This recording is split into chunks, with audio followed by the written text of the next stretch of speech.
up this Sunday on The Standpoint. I grew up in a mother's home. My dad was a plumber, my mom was a trader. But unfortunately, along the line, things didn't go so well. So our dad's influence in our lives began to wane. Fortunately for us, what we didn't get from him in material resource, we got from him in genes. So all of his kids were very determined, resolute young people. So as I speak now, we are 6 in the family, and 5 of us who are old enough to work all have our own businesses. The 6th person, the only reason he doesn't have a business is because he's in secondary school from 2.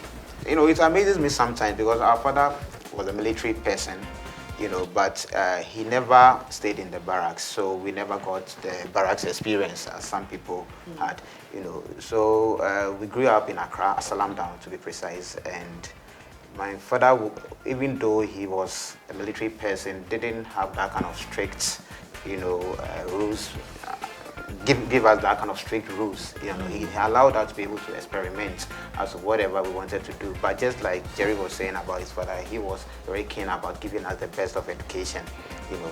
And so once you are able to follow through to the level that he feels you are okay, good to go, then, you know, you have his blessing.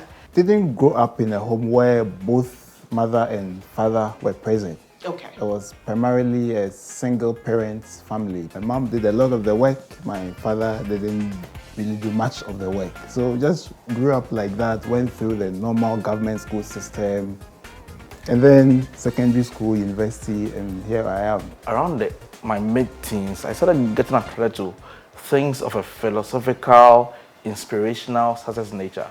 So around 15, 16, I discovered a passion for sharing wisdom, inspiring people, motivating people. So throughout my whole stay in secondary school, I spent a bit of my time doing that. You know, in life, you'll be met with challenges, but you know, your focus or whatever the vision is should be able to help you to overcome those challenges and make the mark you want to mark. Because personally, I feel that there's no great person you mention in Ghana today that didn't go through, you know, a particular challenge, you know. So for me, challenges are normal. When I want to do something, I know that I'm going to achieve it.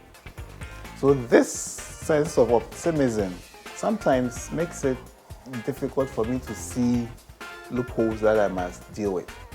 So sometimes there will be something that may not be going well, and it takes a while before I notice, because I was so optimistic that this is going to work.